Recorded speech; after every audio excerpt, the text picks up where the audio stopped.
నన్ను బలపరచు క్రీస్తు యందు నేను సమస్తము చేయగలను. దేవుడు మన పక్షమునుండగా మనకి విరోధి ఎవడు? ఆమేన్, ఆమేన్. అక్క ప్రైజ్ లార్డ్. అక్క ప్రైజ్ లార్డ్ అండి. అందరికీ ప్రైజ్ లార్డ్. హల్లెలూయా. ఒక విషయాన్ని గమనించండి. ఉదయకాల సమయం ప్రార్థన కొరకు మనం యాడ్ అయ్యేటప్పుడే ప్రార్థనా పూర్వకంగా సిద్ధపడి వద్దాం. అందరూ చెప్దాం, ఎలా సిద్ధపడి వద్దాం? ప్రార్థనా పూర్వకంగా మనం సిద్ధపడి వద్దాం. ఎలా ఉండాలి తెలుసా?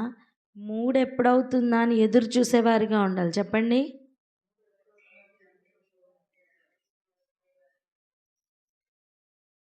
రెండో విషయం, కీర్తన భాగము, సామెతల భాగము ఏదైతే చదువుతున్నామో దానిని గ్రహించడానికి, అర్థం చేసుకోవడానికి ప్రయత్నం చేద్దాం. కేవలం చదువుకుని వెళ్ళడం కాదు. కొంతమంది అయితే చదవట్లేదు, కనీసం బైబిల్ కూడా పెట్టుకోకుండా చదవకుండా ఉంటున్నారు. అలా చేయకండి. దయచేసి తీసి చదవండి.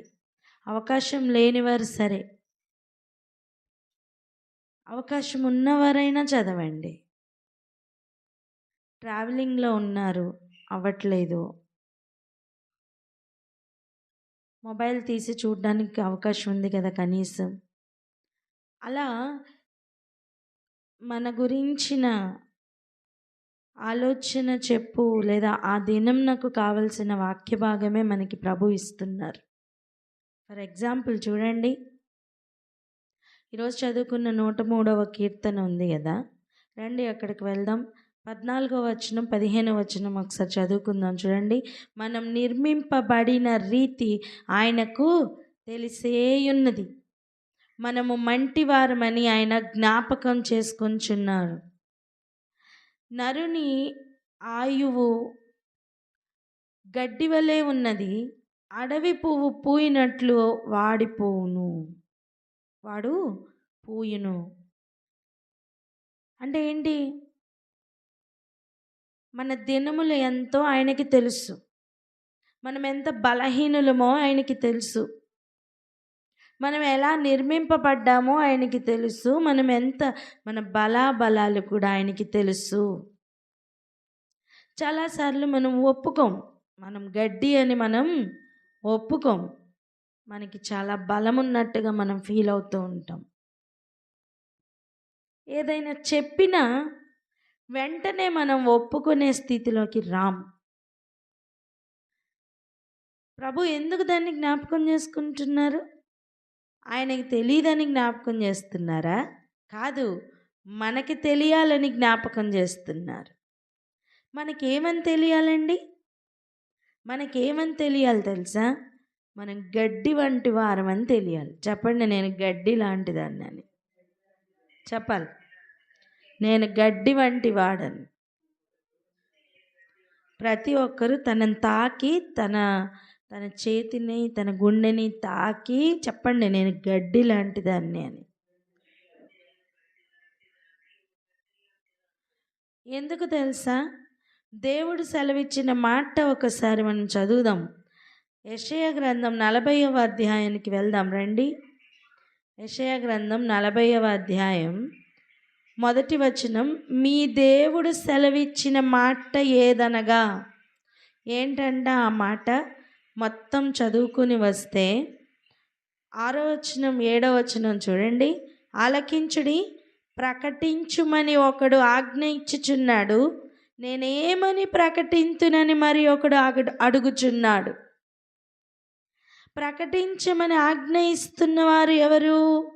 సర్వాధికారియు సర్వశక్తిమంతుడైన దేవుడు. మరి ఏమని ప్రకటించమని అడుగుతున్నవారు ఎవరు?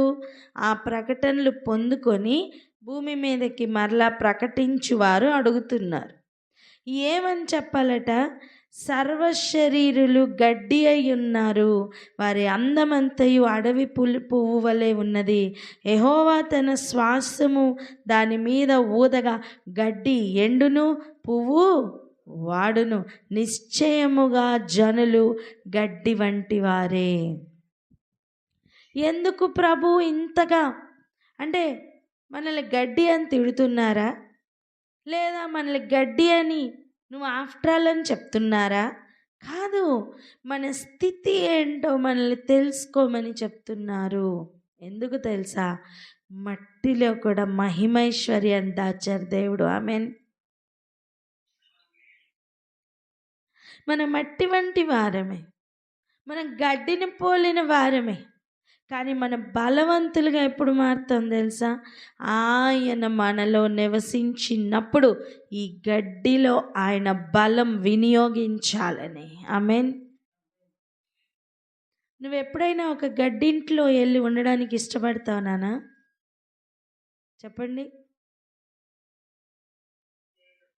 కదా, గొప్పగా పెద్దగా ఉన్న ఇంట్లోనో భవనాల్లోనో ఉండడానికి మనం ఇష్టపడుతూ ఉంటాం, అవునా? కానీ గడ్డి ఇంట్లో ఎవరు ఉండడానికి ఇష్టపడం. అలాంటిది దహించు అగ్ని అయిన వాడు, ఎవరు సమీపించలేని తేజస్సులో అమరత్వం కలిగి నివసిస్తున్నవాడు ఈ గడ్డి వంటి ఇంటిలో మనలో నివసించాలని ఆశపడుతున్నారు. ఏమి భాగ్యమండి అది!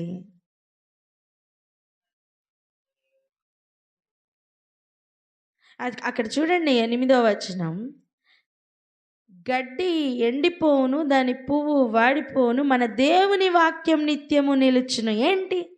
గడ్డి గురించి చెప్పి వెంటనే దేవుని వాక్యం గురించి ఎందుకు చెప్తున్నారు? మనం దీన్ని అర్థం చేసుకోవాలంటే ఒక మాట చదువుకుందాం. పేతురు రాసిన పత్రికకు వెళ్దాం రండి. పేతురు రాసిన పత్రిక, మొదటి పత్రిక 24వ వచనం చూద్దాం రండి. సర్వ శరీరులు గడ్డిని పోలిన వారు, వారి అందమంతయు గడ్డి పువ్వులే ఉన్నది. గడ్డి ఎండును, దాని పువ్వు రాలును, అయితే ప్రభువు వాక్యము ఎల్లప్పుడూ నిలుచును. మీకు ప్రకటింపబడిన సువార్త ఈ వాక్యమే. హల్లెలూయా. అర్థమవుతుందా? అంటే మనకి ఇవ్వబడుతున్న వాక్యం ఎంత శ్రేష్టమైన వాక్యమో ఈరోజు గడ్డి వంటి వలె ఉన్న మనకి అర్థమవ్వాలి. ఇవన్నీ ఎందుకు చూపిస్తున్నానంటే, ప్రతి దినం మనతో మాట్లాడుతున్న వాక్య భాగాలు ప్రతిదినం మనం దాన్ని కొంచెం లోతుగా ధ్యానించగలిగితే ప్రభు ఎన్నో విషయాలు మన కొరకు దాచి ఉంచారు. మిస్ అవ్వద్దంటున్నాను. ప్రతి వాక్య భాగం ముఖ్యమే. స్తుతులలో ఆయనను స్తుతి చెల్లించు వారిగా మారదాం. ఏమని స్తుతి చెల్లించాలో తెలియదు కనుక ఏకీభవిద్దామండి.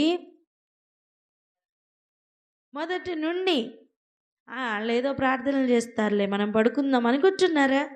వద్దు, అలాంటి యాటిట్యూడ్ వద్దు. మార్పు పొందుదాం.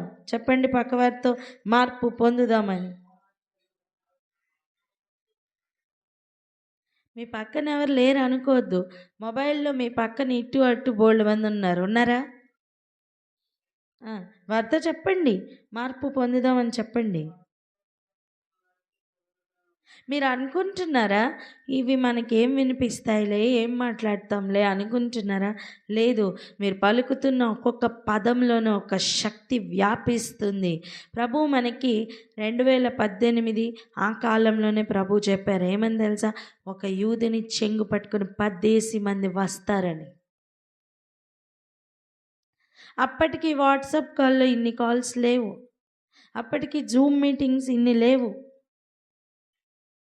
కరోనా పీరియడ్ వచ్చిన తర్వాత వాట్సాప్ కాల్స్ అని, ఈ జూమ్ మీటింగ్స్ అని, ఇవన్నీ కూడా వర్చువల్ కాల్స్ ఎక్కువైనాయి.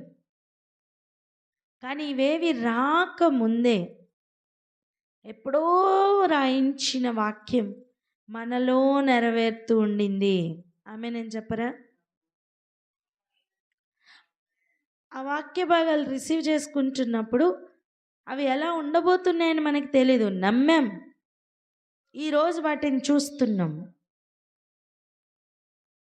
ఇంకా గొప్ప కార్యాలు దేవుడు చేయడానికి సిద్ధంగా ఉన్నారు. ఇంకా నమ్ముదాం. మనం జస్ట్ మన ఊపిరి ఎంతంట, ఒక గడ్డి ఎండిపోయిన దాంతో సమానం అంతే. ఒక పువ్వు రాలిపోతున్న దాంతో సమానం అండి. ఏం చూసుకొని మనకి నాకేదో తెలుసులే, నేనేదో గొప్ప అనుకుంటున్నాం, ఏమీ లేదనే పాయింట్కి మనం రావాలి. నీ వాక్యమే గొప్పదయ్యా, నీ వాక్యమే నిత్యము నిలిచి ఉండేదయ్యా అని ఒప్పుకుంటే ఆయన వాక్యం మనలో క్రియ చేయడం ప్రారంభమవుతుంది. ఈ వాక్య భాగాలన్నీ ఎందుకు చూస్తున్నాం తెలుసా? మనం వెళ్ళబోతున్న మన నిత్యము ధ్యానించుకుంటూ మన రెగ్యులర్ పోర్షన్లో ఉన్న పేతురు గారి దగ్గరికి ఇప్పుడు మనం వెళ్ళబోతున్నాం. అప్పుడు అర్థమవుతుంది మీరు గడ్డి అని ఎందుకు ప్రభు చెప్పారు. కానీ ఇక్కడ ఆగి ఒకసారి ప్రార్థన చేసుకుందాం. ఏమని తెలుసా? ప్రభా, నేను ఇంతకాలం ఏదో గొప్ప అనుకుంటున్నా, నేను చాలా ఎంత గొప్ప అనుకుంటున్నానంటే ప్రభువుకి తెలుసండి ఎంత గొప్ప అనుకుంటున్నామో. ఇంకొక వాక్య భాగం కూడా చూద్దాం. చూడండి, ఆ వాక్య భాగం కూడా చూసుకుని ప్రార్థన చేసుకుందాం మనం. ఒకసారి యోహాను శిష్యులు యేసయ్య దగ్గరికి వస్తున్నారు. ఏమనంటే, అయ్యా, మమ్మల్ని యోహాను పంపించారు నీ దగ్గరికి, రండి. మత్తయి సువార్త 11వ అధ్యాయం. యోహాను పంపించారు మీ దగ్గరికి, రాబోతున్న క్రీస్తు నువ్వేనా అని అడగడానికి చెరసాల్లో ఉన్న యోహాను పంపించారని చెప్పినప్పుడు యేసు ప్రభు ఇస్తున్న సమాధానం చూడండి. 7వ వచనం నుండి, వారు వెళ్ళిపోచుండగా యేసు యోహానును గూర్చి జన సమూహంతో ఈలాగు చెప్పసాగెను. ఏమని? మీరేమి చూచుటకు అరణ్యంలోనికి వెళ్ళితిరి? గాలికి కదులుచున్న రెల్లున మరి ఏమి చూడ వెళ్ళితిరి? అండ్ ఆయనను గురించి యేసు ప్రభువే చెప్తున్నమాట. 11వ వచనంలో, స్త్రీలు కనిన వారిలో బాప్తిస్మిచ్చి యోహాను కంటే గొప్పవాడు పుట్టలేదని నిశ్చయముగా మీతో చెప్పుచున్నాను. ఏమంటున్నానంటే, స్త్రీలు కనిన వారిలో యోహాను కంటే గొప్పవాడు లేడట. ఆ గొప్పవాడైన బాప్తిస్మిచ్చి యోహాను కూడా గాలికి అటు ఇటు కొట్టుకొచ్చున్న రెల్లట, గడ్డి. రెల్లు అంటే ఏంటండి? గడ్డే, అదొక టైప్ ఆఫ్ గడ్డి అంతే. స్త్రీలు కనిన వారిలో అంత గొప్పవాడు లేడని చెప్పుతున్న అదే ప్రభువు, మీరేం చూడ్డానికి వెళ్ళారు? గడ్డినా అని అడుగుతున్నారు.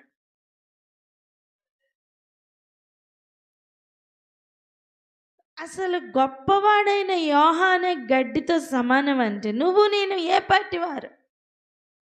మనకేదో ఉందని, మనం ఏదో చెయ్యగలమని, మన వలన ఏదో అవుతుందని మనం అనుకుంటున్నవన్నీ కూడా మనల్ని మోసం చేసుకుంటున్నాం. ఈరోజు మనం ఎవరో గ్రహిద్దాం. ఆయన సర్వశక్తి మంతుడు, మనం గడ్డితో సమానం.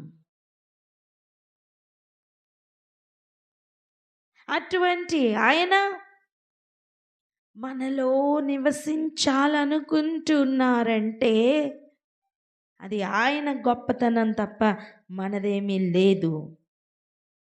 ఇక్కడే ఆగి ప్రార్థన చేద్దాం. ఈరోజు మనం ఎవరో మనకు అర్థమైంది కదా. అంటే ఇంకెంత జాగ్రత్తగా ఆయనను వెతకాలండి. అటువంటి గడ్డితో సమానమైన మన జీవితాలకి ఆయన వాక్కును ఆయన ఇస్తున్నారంటే మనం ఎంత జాగ్రత్తగా దాన్ని రిసీవ్ చేసుకోవాలి. నిద్రపోతూ తూగుతూనా కాదు. ఎన్నిసార్లు కాల్స్ చేయాలి మీకు? ఒకరోజు యాడ్ అవుతారు, ఒకరోజు యాడ్ అవ్వరు. ఎందుకంత నిర్లక్ష్యం ప్రభు వాక్యం అంటే? ఒక మాట చెప్పనా, మనం ఎప్పుడైతే ఆయన వాక్యానికి ఇంపార్టెన్స్ ఇస్తామో మన జీవితాల్లో మార్పులు వస్తాయి. ఆయనని నమ్ముకొని ఆయనని సేవిస్తూ ఆయనని వెతుకుతున్నవాడు ఎప్పుడు సిగ్గుపడడండి. యథార్థంగా చెప్పండి, ప్రతిరోజు నేను ప్రేయర్కి యాడ్ అవుతున్నాను అనేవాళ్ళు.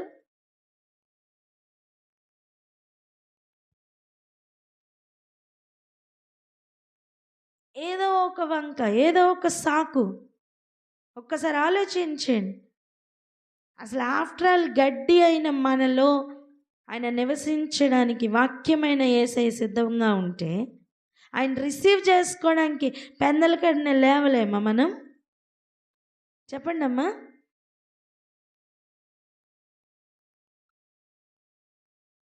పదిసార్లు రింగిస్తూ ఉండాలా మీకు?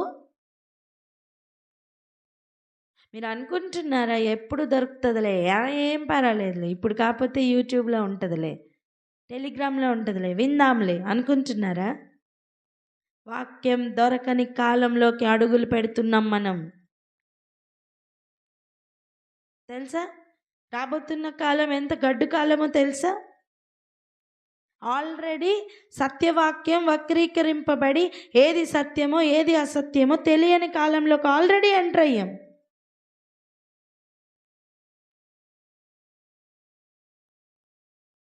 ఎంత జాగ్రత్తగా ఒక్కొక్క వాక్యం మనం ధ్యానించాలి. ఎప్పుడు మూడవుతుందా అని ఎదురు చూడాలి ఒక్కొక్కరు. చెప్పండి, మేము ఎదురు చూస్తామని. ప్రార్థనా పూర్వకంగా సిద్ధపడి వద్దామండి.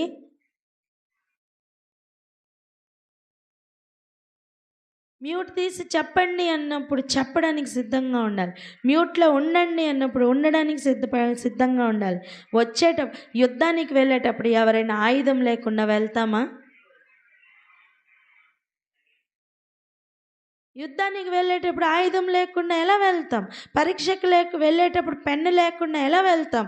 మరి వాక్యం చదవడానికి బైబిల్ లేకుండా ఎలా వస్తున్నావు నువ్వు?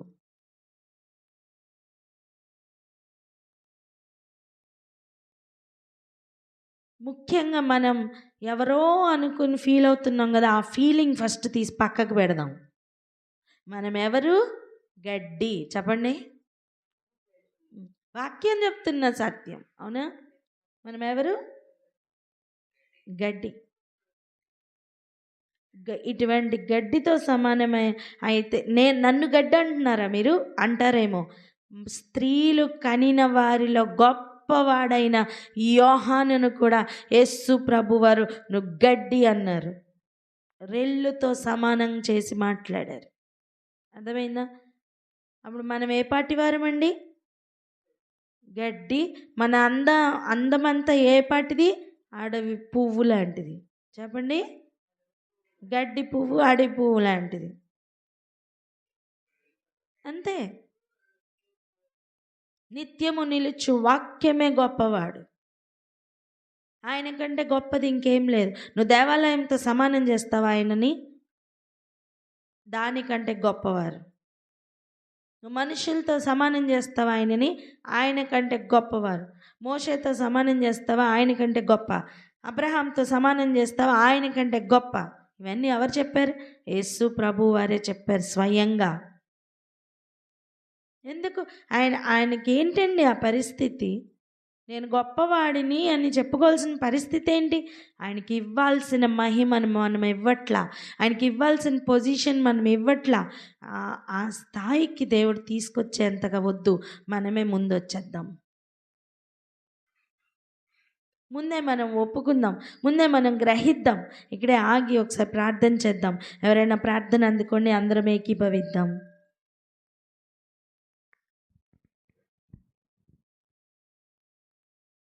హల్లెలూయా. పరిశుద్ధమైన రాజానికి వందనాలు, స్తోత్రాలు ప్రభా. తండ్రి, సర్వ శరీరులు గడ్డిని పోలిన వారిని వాక్యం చదివిస్తున్నాయో ప్రభా. ఉన్న తండ్రి ఏసయ్య, మేము ఎంత అల్పలము ఆయన ఏసయ్య, మమ్మల్ని మీరు ఏ విధముగా నాయన ఏసయ్య చూస్తున్నారని మేము గ్రహిస్తున్నాం. కానీ ప్రభా నాయన అల్పమైన నాయన ఏసయ్య మా యొక్క జీవితంలో వాక్యమును నాయన ఏసయ్య నాయన మీరు ప్రవేశపెడుతూ మీరే నాయన మా హృదయంలో వసిస్తున్నందుకై నీకు వందనాలు. అట్టి కృపను మాకు అనుగ్రహించేదయ్యా నీకు వందనాలు. స్త్రీలు కనిన వారందరిలో యోహాను కంటే గొప్పవాడని ఆయన ఏసయ్య అటు యోహాన్ని మీరు గడ్డితో పోల్చారు. ప్రభా నాయన యేసయ్య, మరి మా జీవితము, మా యొక్క మనుగడ ఈ భూమి పైన అన్ని కూడా ఎంత అల్పమైంచినాయని మేము గ్రహిస్తున్నాం. అందులో మహిమైశ్వర్యం ఏదైనా ఉంది అంటే అది మీ యొక్క వాక్యమే. ఆయన మీరే మాలో వసిస్తున్న మీరే అంటుండగా ప్రభా నిజమైన ధననిధిని ప్రభా నాయన మేము గ్రహించి ఆయన ఆ ధననిధిని నాయన వృద్ధి చేసుకొనుటకు ప్రయాసపడుటకు మాకు సహాయం దయచేయండి ప్రభా. మీరే కృప చూపించండి నాయన. వ్యర్థమైన వాటి యందు ప్రభా మేము మనసుంచక ప్రభా నాయన యేసయ్య, మరి నిత్యము నాయన యుగ యుగంలో సింహాసనాసీనుడైన మీ వద్దకు చేరినట్లు మమ్మల్ని మేము నాయన యేసయ్య ఈ జీవిత కాలంలో ప్రభా ఎండిపోవునంతగా ప్రభా వాడిపోవునంతగా ప్రభా నాయన యేసయ్య అంతో అల్పమైన మా జీవితంలో ప్రభా మీ వాక్యంకు ప్రాధాన్యత ఇచ్చేలాగున కృపనివ్వండి నాయన. యేసయ్య మార్నింగ్ ప్రేయర్స్ కి సీరియస్ గా ఉండటం ఇంకా నాయన పట్టుదల దయచేయండి ప్రభా నాయన. వాక్యం ఎత్తబడుతున్నప్పుడు అది అతి శ్రేష్టమైనదిగా ఆయన అతి ప్రాముఖ్యమైనదిగా మాకు కనబడుటకు నాయన మా హృదయంలో ఆయన మీరే ప్రేరేపించండి నాయన, మీరే ఆశీర్వదించండి నాయన. మేము నా తండ్రి వేసే అందిపుచ్చుకుంటూ బలం పొందుకుంటూ మాకు కృపనీయమని ఆ వాక్యమే కరువు ఉన్న దినంలోకి వెళ్ళి ప్రవేశిస్తుండగా ఆయన మీ వాక్యం మా హృదయంలో పదిలపరచుకోవడానికి కృప చూపించమని యేసునామమున బ్రతిమలాడి వేడుకుంటున్నాం తండ్రి. ఆమేన్. ఆమేన్. వెళ్దాం రండి, లూకా సువార్త 22వ అధ్యాయం. లూకా సువార్త 22వ అధ్యాయం 24వ వచనం నుండి చదువుకుంటూ వద్దాం. 24 నుండి ఎక్కడి వరకు అంటే 32 వరకు చదవాలి. 24 నుండి 32 వరకు. లూకాసు వార్త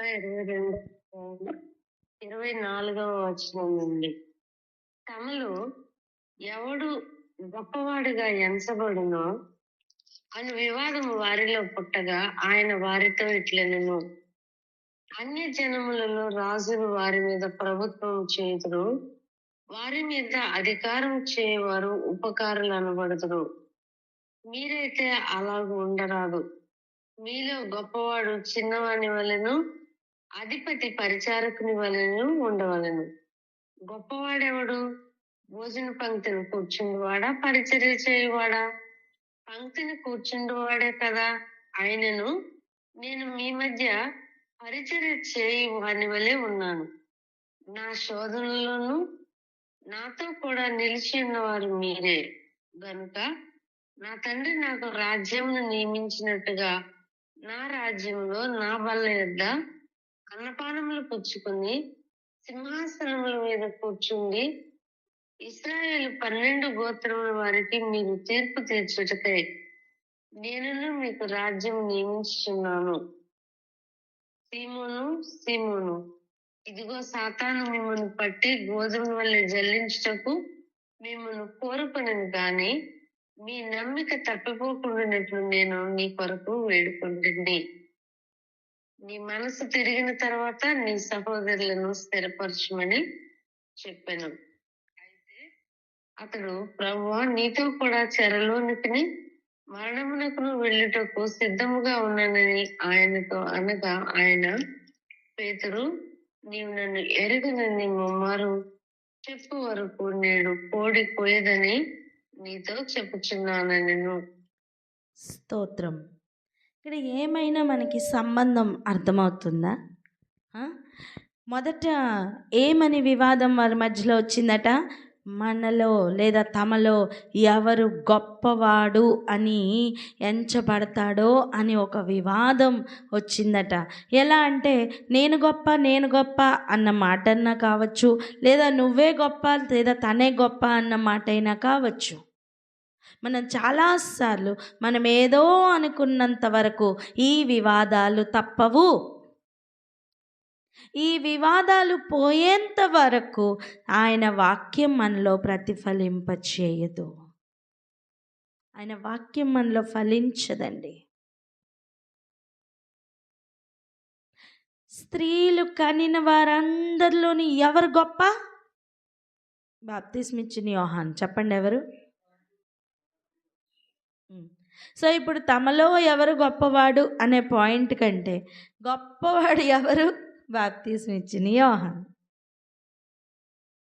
ఇప్పుడు బాప్తిస్మం ఇచ్చిన యోహానికి ఇచ్చిన సమాధానం, జనసమూహాలతో మాట్లాడినప్పుడు యేసు ప్రభు చెప్పిన గడ్డి సమాధానం ఈ శిష్యులు వినలేదా? చెప్పాలి, విన్నారా లేదా? విన్నారు.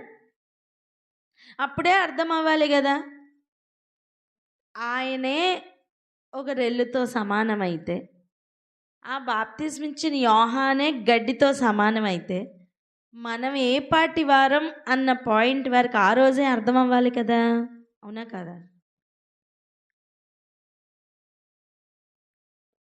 మరి అర్థమైందా?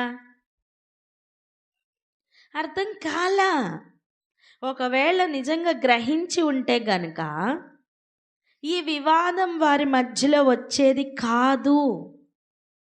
ఈరోజు మనం కూడా మన జీవితాల్లో ఎన్ని వాక్యాలు వింటున్నాం, మన గ్రహింపు రావట్లా, మనకి కాదనుకుంటున్నాం. ఒక ఎగ్జాంపుల్ చూడండి. ఈరోజు ఖచ్చితంగా అందరూ 3ంటికి లేవాలి అని చెప్తే ఈరోజు లేచిన వాళ్ళు ఎలా ఫీల్ అవుతారు? నాకు కాదులే, లేవని వాళ్ళకి అనుకుంటారు. అవునా? అవునా కదా? చెప్పండి. అప్పుడు రేపటి దినం లేదా ఎల్లుండి దినం మనమే లేవలేదు అనుకోండి, అప్పుడు ఈరోజు వాక్యం ఎవరికి? మనకే. కానీ మనం ఈరోజే గ్రహించి ఉంటే, ఈరోజే దానిని సరి చేసుకుని ఉంటే ఎల్లుండి మనం వేయబోతున్న ఆ అడుగు తప్పించబడేది కదా.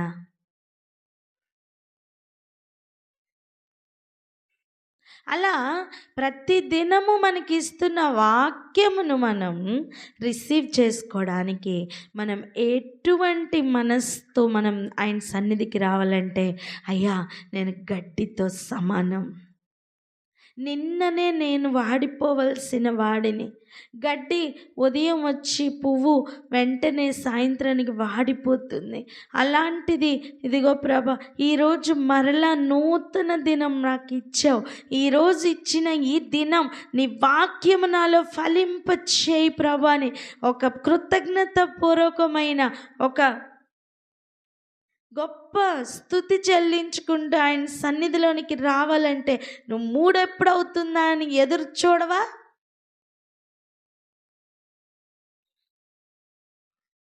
నిర్లక్ష్యం కిలోలు పనిచేస్తుంది మనలో. అవునండి, మన నిర్లక్ష్య వైఖరి ఎన్ని కిలోలు పనిచేస్తుందంటే ఈ గడ్డి లేవలేకపోతుంది, నిద్రపోతుంది. నిద్రలో వెతుక్కునే ఆనందం వాక్యంలో వెతకలేకపోతున్నాం. ఈ జీవితం, ఈ ఊపిరి కోల్పోయిన తర్వాత నేను వచ్చి ఏదో చేద్దామంటే భూమి మీద టైం లేదు నాన్న. మనం చదువుకునే పీరియడ్లో చూడండి, మనం సరిగా చదవలేదు అనుకోండి, ఇప్పుడు చదువుతున్న పిల్లల్ని చూస్తే అనిపించదా, నా కాలంలో నేను సరిగా చదివింటే ఎంత బాగుండు అని అనిపిస్తుందా లేదా? మరి వెనక్కి వెళ్ళగలమా? బ్రతికి ఉన్న ఈ పీరియడ్లోనే మనం వెనక్కి వెళ్ళి చదువుకోలేం కదా. భూమినే విడిచిపెట్టిన తర్వాత భూమి మీద వచ్చి మళ్ళీ ఆయన ఆరాధించడానికి సమయం ఎక్కడ దొరుకుతుందండి? పాతాళంలోనికి దిగిపోకుండా ఆయన మనల్ని కాపాడుతున్నారు. ఒక్కొక్క దినం ఆయన ఇస్తున్నారంటే ఎంతగా మనం ఆయన్ని స్తుతించాలో తెలుసా? ఇంతకంటే ఏం కనెక్షన్ కావాలి మనకి వాక్యంలో చెప్పండి? 103వ కీర్తన ఈరోజు చదవాలని మనం ఏమైనా డిజైన్ చేశామా? చెప్పండి. మనం యాక్చువల్గా ఎక్కడున్నాం? ఈ లోకాల్లోని, ఈ పస్కా పండుగలోని, ఈ ప్రేమలోని, ఈ అంతం వరకు ప్రేమించిన ఈ ప్రేమలో ఇక్కడే కదా తిరుగుతున్నాం. అవునా? ఎలా మ్యాచ్ అయింది మరి ఈరోజు వాక్యం చెప్పండి? అంటే ఏంటి? ప్రతి దినం దేవుడు మనతో మాట్లాడుతున్నారు. దయచేసి అందుకే ఎవ్వరు మనం నిర్లక్ష్యాన్ని తీసి పక్కకు పెడదాం. నిర్లక్ష్యమైన బరువు తీసి పక్కకు పడేద్దాం. తీసి పడేయండి దాన్ని. నెత్తి మీద మోస్తున్న నిర్లక్ష్యం అనే ఆ బరువు తీసి అవతల పడేయండి. ఎంత దూరం పడేస్తే అంత మంచిది. చెప్పండి, నేను నా బరువు తీసి అవతలకు తోసేసానని. హల్లెలూయా. ఎంత అలర్ట్గా ఉండాలి తెలుసా? నేను ఎందుకు ఈ మాట చెప్తున్నానంటే, యేసు ప్రభుతో ఉన్న శిష్యులే ఎవడు గొప్పవాడు అని వివాదం పెట్టుకుంటే మనం ఏ పాటి వారమమ్మా? మనలో కూడా అటువంటి తారతమ్యాలే వస్తాయి. ఏంటి, తనకే ఉందా, నాకు లేదా? ఏంటి, తనకే ఇచ్చారా, నాకు ఇవ్వరా? ఇలాంటి పొజిషన్ ప్రాబ్లం ప్రతి ఒక్కరికి ఉంటుంది. ఎందుకు ఉంటుంది తెలుసా? అసలు గొడవ అంతా స్టార్ట్ అయిందే అక్కడ. మహోన్నతునితో నన్ను నేను సమానునిగా చేసుకుంటాను అనుకున్న తేజో నక్షత్రమైన అపవాది పడిపోవడమేనండి స్టార్టింగ్.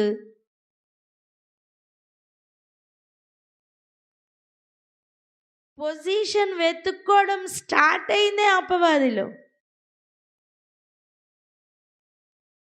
ఇప్పుడు ఈ లోక అధికారి అండర్లో మనం ఉన్నాము అంటే మనం కూడా పొజిషన్ వెతుక్కుంటాం. ఫస్ట్ మనం ఆ లోక అధికారి అండర్లో నుంచి మనం బయటికి వచ్చి యేసు ప్రభు యొక్క రెక్కల కిందకు వచ్చేద్దాం. ఎవ్వరు కూడా ఇద్దరికి యజమానులకి దాసులుగా ఉండలేం. ఖచ్చితంగా ఒకరిని ప్రేమిస్తాం, ఒకరిని ద్వేషిస్తాం. నువ్వు లోక అధికారి అండర్లో ఉన్నావంటే నువ్వు దేవుణ్ణి ద్వేషిస్తున్నావని అర్థం. నువ్వు ఆయన రెక్కల కిందకు వచ్చావు అంటే నువ్వు లోక అధికారిని ద్వేషిస్తున్నావని అర్థం. ఖచ్చితంగా ఇద్దరితోని స్నేహం చేస్తున్నాను అనుకుంటే అది అబద్ధం. లోకంతో స్నేహం, దేవునితో వైరం. అలాగైతే దేవునితో స్నేహం లోకంతో వైరం కాదా? అవునా కాదా? ఆటోమేటిక్గా వైరం ఏర్పడుతుందండి. మనలో గొప్పవాడు ఎవడు అన్న పాయింట్ ఉంది అంటే మనం ఈ లోకాధికారి అయిన అపవాది అండర్లోనే పనిచేస్తున్నాం. ఇంకొక మాటలో చెప్పాలంటే మన తండ్రి అబద్ధికుడైన అపవాదే.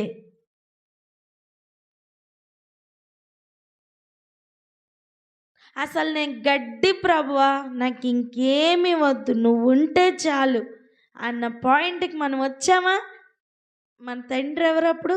పరలోకమందున్న మా తండ్రి. మనం ఎవరిని ఆశ్రయించినప్పుడు? మహోన్నతుని ఆశ్రయించినట్టు సర్వశక్తుని నీడలో మనం అప్పుడు నివసిస్తాం. సింపుల్ కదా, మనం ఎవరో మనకి తెలుస్తుంది కదా. ఒక అద్దము వలె ప్రభు మనం ఎవరో మనల్ని చూపిస్తున్నారు. గమనించండి. ఈరోజు పక్క వారి గురించి కాదు, మన గురించి మనం ఆలోచన చేద్దాం. నేను ఎవరు అంటే ఫస్ట్ మనకి ఏం గుర్తు రావాలి? నేను గడ్డి. చెప్పండి. ఈ గ్రహింపు గనక మన ప్రతి నరనరాల్లోనికి వెళ్ళి ప్రతి సెల్ని తాకగలిగితే అర్థమైందా? మనం ఎలా మారిపోతాం తెలుసా? మీలో గొప్పవాడు చిన్నవాని వలెను, అధిపతి పరిచారకుని వలెను ఉండవలెను అన్నారు చూసారా ప్రభు. అలా మారిపోతాం. ఆమె నేను చెప్పరే.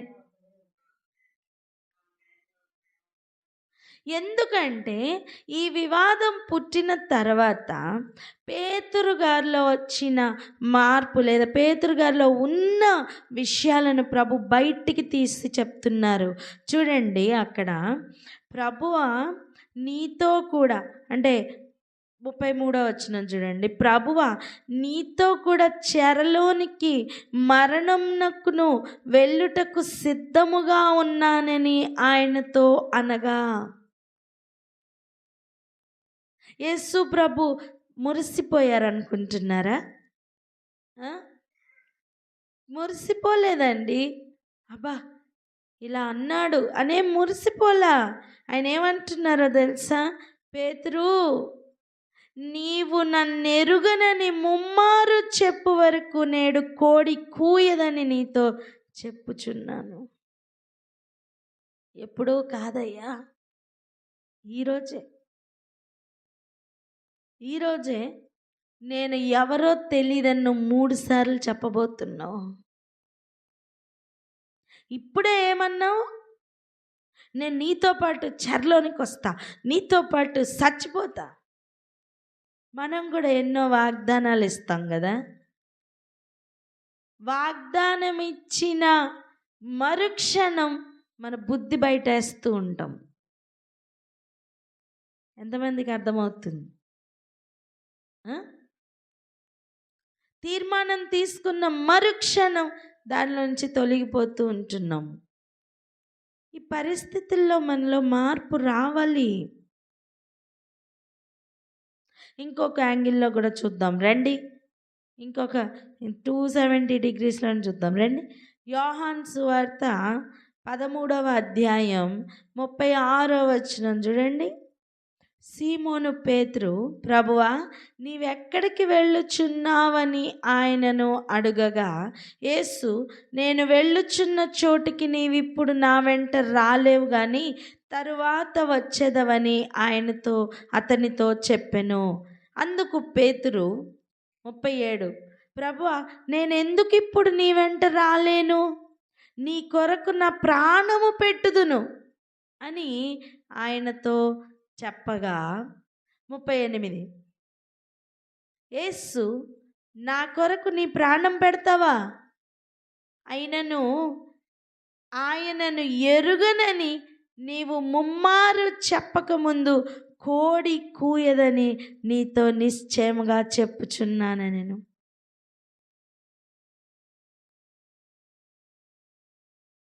ఇన్ని డీటెయిల్స్ మనకి యోహాను సువార్తలో దొరకట్లేదు, చూసారా? కానీ లూకా సువార్త, యోహాను సువార్త కలిపి చదివితే ఒకటే సన్నివేశం, చాలా విషయాలు అర్థమవుతున్నాయి.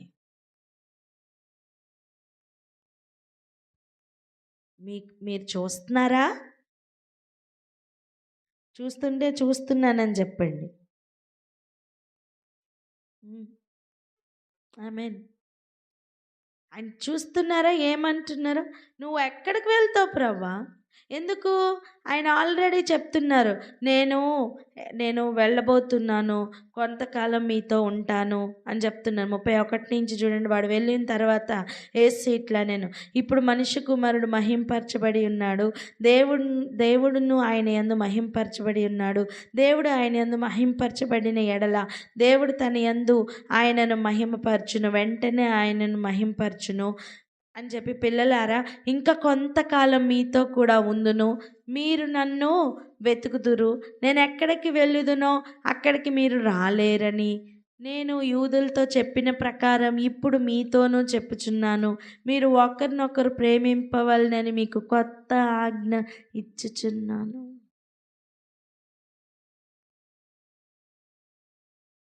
మనం సబ్జెక్ట్లోనే ఉన్నామా? చెప్పండి, ఉన్నామా లేదా? ఈ సబ్జెక్ట్ మనకి బుర్రకెక్కాలి అంటే ఈ అనుభవాలన్నీ మనకి రావాల్సిందే. మన అనుభవాల్లో కొన్ని మార్పులు రావాలి, మన తీర్మానాల్లో కొన్ని మార్పులు రావాలి. ఆ రోజు పేతురు గారితో ప్రభు చెప్తుంది అదేనండి. ఇక్కడ పేతుర్ని చులకనగా చూసే పనేమీ లేదు. అందుకే పేతురు గారు పత్రికలు రాసే టైంకి గడ్డి గురించి రాశారు. అర్థం ఏంటో తెలుసా? నేను ఒక గడ్డి అని నాకు ఆనాడు అర్థమైందని. వింటున్నారా? మనల్ని కూడా మనం ఏదో సంథింగ్ అనుకునేంత వరకు దేవుడు మనం నథింగ్ అనే పాయింట్ దాకా తీసుకుని వస్తారు అంతే.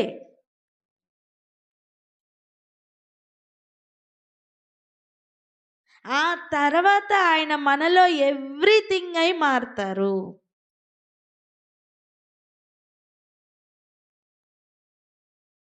నథింగ్ అనే వాళ్ళు ఉంటే ఆమెనని చెప్పండి. ఆమేన్.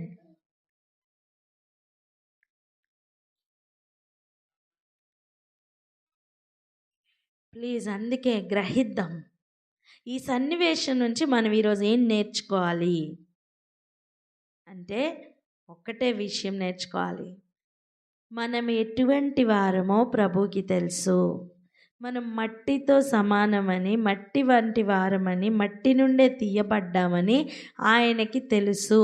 అది అడ్వాంటేజ్ తీసుకోమని కాదు, మనం తెలుసుకోవాలని.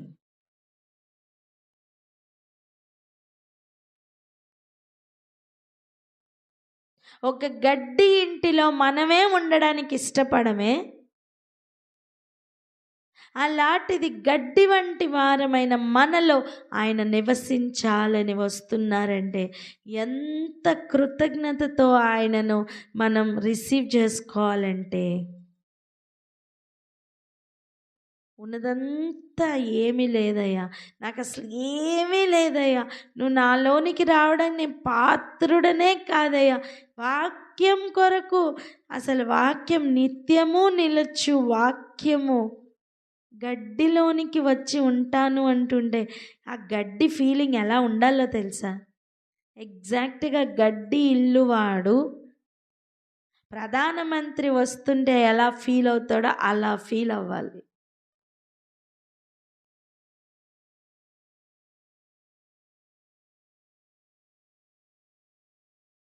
ఒక ప్రధానమంత్రి ఒక గడ్డి ఇంట్లోనికి వెళ్తాను అని చెప్పి అపాయింట్మెంట్ ఇస్తే ఆ గడ్డి ఇంటి వాళ్ళు ఎలా ఫీల్ అవుతారో అంతకంటే ఎక్కువ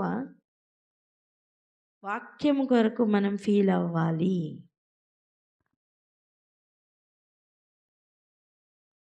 ఎప్పుడైతే ఈ గ్రహింపు మనకు వస్తుందో మనలో గొప్పవాడు ఎవడు అనే పాయింట్ ఎవరికీ రాదు. ఎందుకు? గొప్పవాడెవరో చూపించి ఆ గొప్పవాడు కూడా ఒక రెల్లు అని చెప్పేశారు ప్రభు. అంటే మన జీవితం ఏంటో బట్టబయలు చేసి చూపించారు. ఇక నేను ఎవరినో అని ఫీల్ అవ్వడం, ఎవరు ఫీల్ అవుతారు తెలుసా? గారడి వాళ్ళు. చెప్పండి ఎవరు?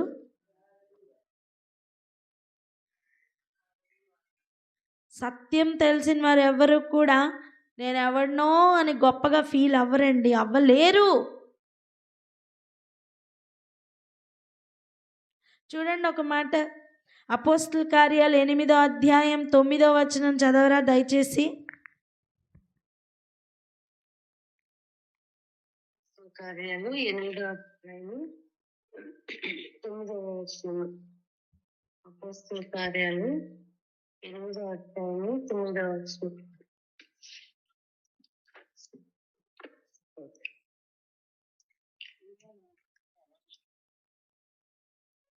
సీమోను ఒక మనుషుడు లోగడ ఆ పట్టణంలో గారడి చేయించు తానెవడో ఒక గొప్పవాడని చెప్పుకొంచు సమరయ జనులను విభ్రాంతి పరచుచుండెను. మరలా ఇంకొక సీమోన్, మనం చదువుతుంది ఎవరి గురించి? పేతురు గురించి. సీమోన్ అనే పేతురు గురించి. ఇప్పుడు మనం ఇంకొక సీమోన్ను చూస్తున్నాం ఇక్కడ. ఈ సీమోను ఎవరట?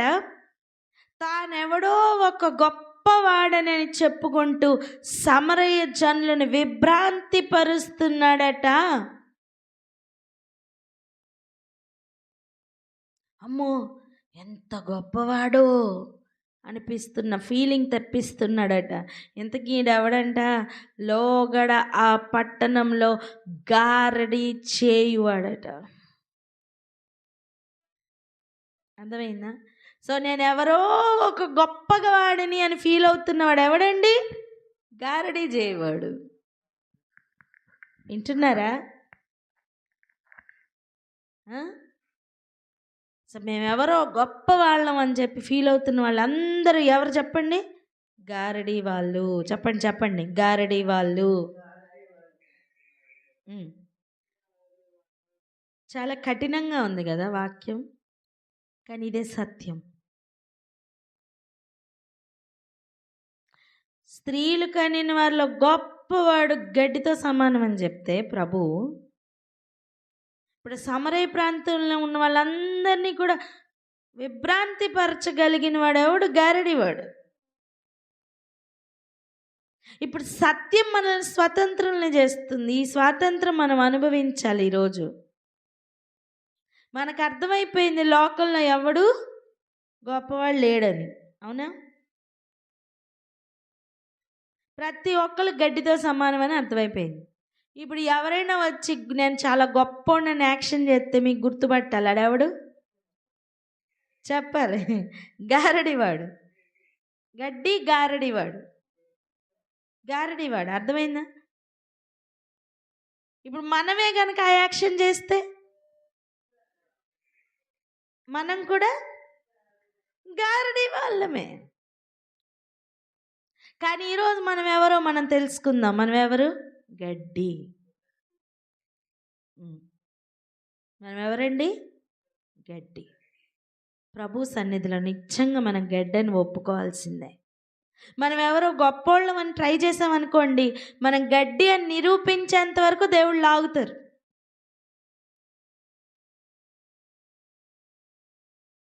ఈరోజు పేతురుకు జరుగుతుంది అదే. మనలో గొప్ప వాళ్ళు ఎవరు అని వివాదం పుట్టిందట వారి మధ్యలో. ఆ తర్వాత ప్రభు దగ్గరకు వచ్చి, నువ్వు ఎక్కడికి వెళ్తావయ్యా? ఆయన చెప్తున్న మాటల్లోనే ఆయనను అడుగుతున్నాడు పేతురు. పిల్లలారా, ఇంకొంతకాలం మీతో కూడా ఉంటాను. మీరు నన్ను వెతుకుతారు కానీ నేను మీకు దొరకను. ఎందుకంటే నేను ఎక్కడికి వెళ్తున్నానో మీరు అక్కడికి రాలేరు. నేను ఎక్కడికి వెళ్తున్నానో నాకు తెలుసు. ఆయన ఉద్దేశం ఏంటి? తండ్రి యొక్క కుడి పార్శ్వమున ఉండడానికి ఆయనకి కొంతకాలంలో వెళ్ళిపోబోతున్నారు. ఈ పస్కా పండుగ యొక్క ప్రాముఖ్యత ఏంటి? నీసాను మాసంలో మీకు ఇది నిత్యమైన కట్టడగా ఉండాలని ఇశ్రాయేలీయులకి దేవుడు చెప్పిన ఆ పండుగలు ఉన్నాయి కదా. ఐగుప్తు నుంచి బయటికి లాగుతున్న పండుగ ఉందే, దాస్యత్వంలో నుంచి బయటికి లాగుతూ అలవాటు చేసిన ఆ పస్కా పండుగ ఉందే, దాని నెరవేర్పు ఈ రియల్ పస్కా పండుగ, ఆయనలో నెరవేరుతున్న పండుగ. గ్రహించడానికి ఆ రోజు వరకు ఆ మనస్సు లేదు. ప్రకృతి సంబంధమైన మనస్సు వాళ్ళని ఓవర్టేక్ చేస్తుంది. వారు గ్రహించి ఉంటే ఇంకా ఎక్కువ చెప్పేవారేమో ప్రభు.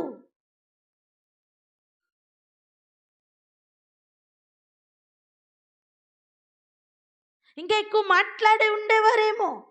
ఈరోజు మనం కూడా మన జీవితంలో ఎవరు గొప్పవారు, నేను గొప్ప, నువ్వు గొప్ప అని మాట్లాడుకునేంత వరకు ప్రభు వాక్యం మనలో నివసించదు.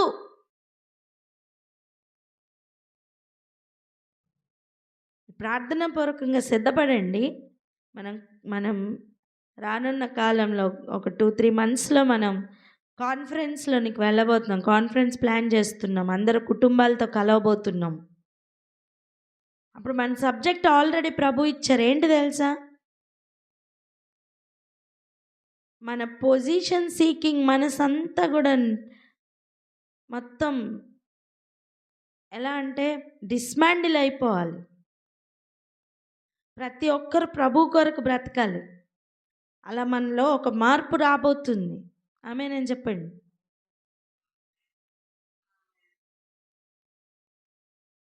ఎవ్వరే కానీ మనం పొజిషన్ ఇంకా వెతుక్కోమన్నమాట. అలా దేవుడు మనల్ని ట్యూన్ చేయబోతున్నారు. దానికి ప్రిపరేషనే ఇది మొత్తం.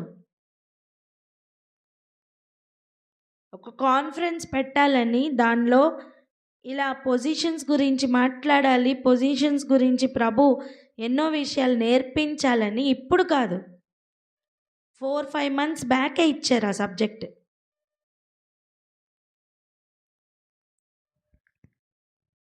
కానీ ఈ కాలం అంటే ఈ ఫిబ్రవరి, ఈ మార్చ్, ఈ మంత్స్లో ఆ పొజిషన్స్ గురించి మళ్ళీ చూపిస్తున్నారు. అంటే దేవుడు మనల్ని దాని వైపు తీసుకెళ్తున్నారు. ఒక్కటే చెప్తున్నా చూడండి, మనలో పొజిషన్స్ ప్రాబ్లం తీరిపోతే ఆయనకు రైట్ వేలో పొజిషన్ అవుతారు. ఆమె నేను చెప్పండి, అర్థమైందా? ఊగిపోతున్న కుండలో నువ్వు నీళ్ళు పోయగలవా? నిలకడగా నించుంది అనుకోండి, దానిలో పోయగలమా లేదా? అది పొజిషన్స్ కోసం ఊగుతున్నాం అనుకోండి, ఇటు అటు, మనలో ఆయన ఏమీ నింపలేరు. ఏ పొజిషన్ లేదయ్యా, నువ్వే నాకు కావాలని నేను గడ్డి నాయన అని చెప్పి ఒప్పుకొని ఆయన సన్నిధిలో ఉంటే ఆయన మనలో నివసించడానికి రెడీగా ఉన్నారు. ఈ రోజుకి ఈ గ్రహింపులో ఆగి, ఇక్కడ ఆగి ప్రార్థనలోనికి వెళ్ళిపోదాం. రేపటి దినాన్ని మనం మిగిలిన విషయాలు చూద్దాం. కానీ ఈ దినం గనుక మన వాక్యానికి లోబడి మన ప్రవర్తనను మార్చుకొని మన యాటిట్యూడ్ మొత్తం మార్చుకోగలిగితే మనలో ఆయన నింపబోతున్న శక్తి ఇక మనం ఊహించలేని రేంజ్కి వెళ్ళబోతుంది. ఆమేన్. ప్రార్థన చేసుకుందాం అక్క.